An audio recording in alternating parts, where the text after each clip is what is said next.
కళ్ళు వచ్చింది అబ్బబ్బా నా కొడుకు నీకేం బాధలు వచ్చారా కొడుకో గొల్ల నిలకోదని చెప్పి గానాడ పర్వత రకరకాల వంటలండి పార్వోజు ప్రమాణం వండిందాట మహిమ చేత కొడుకు ఏనాడు పంపించిందో తల్లి పంపిన పరమాన్న కథ కదుకోని భగవంతుడు మల్లయ్య కడుపు నిండా భోజనం చేసినాక నాపి చల్లబడ్డది భగవంత గప్పుడు రారాదు మళ్ళీ తల్లి పంపిన పరమాన్నం కడుపు నిండా తిన్నాక నీళ్ళ తడలన్నీ ఎక్కడ ఆగిపోయినాయట బావి లోపల భగవంతుడు మళ్ళీ నీళ్ళ నిద్రపోతుండాట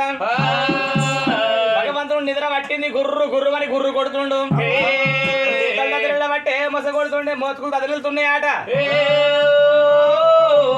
కళ్ళ కూర్చింది అబ్బా పిల్లగాడు ఇంకా రాబాయి బాయిలకి తడ్డం పట్టడేందని చెప్పి గొర్రె మందును వదిలిపెట్టి బాయి కాడికి వచ్చిందాట బాయి కాడికి వచ్చే వరకల్లా బాయి గంటలు ఎక్కి చూస్తుంటే బావి లోపల బంగారు కడగొడుతుండే భగవంతుడు మల్లయ్య కోర మిసాల వాడు కొబ్బరి వెళ్ళి మల్లన్న వేస్తే 1000 రూపాయలు 2 రూపాయలు నిద్రపోతున్నాట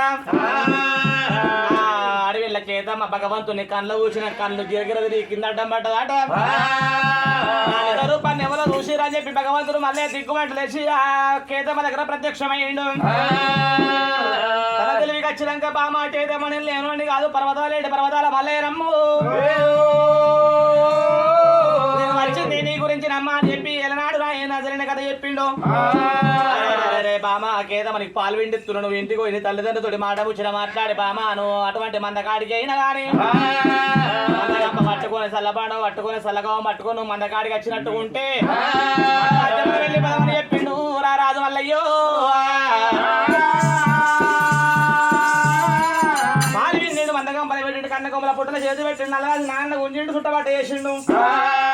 ఆడవిలో నెత్తి మీద పెట్టిండు నాయన మందరు దొరుడా నాగన్న కనవాడాలి ఆడవిలో కూడా చుట్టబట్టలు కనవాడాలి పంపెత్తుకొని వదల వాకిట్ల ముత్యాల 10 రాగానే ఎక్కడ వదిలి నాగన్న అడియా చేసిండు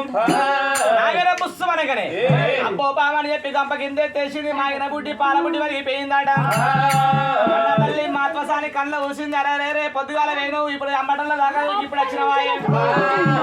నీ మొగడైన ఆడే పోరా అని చెప్పి కన్న తల్లి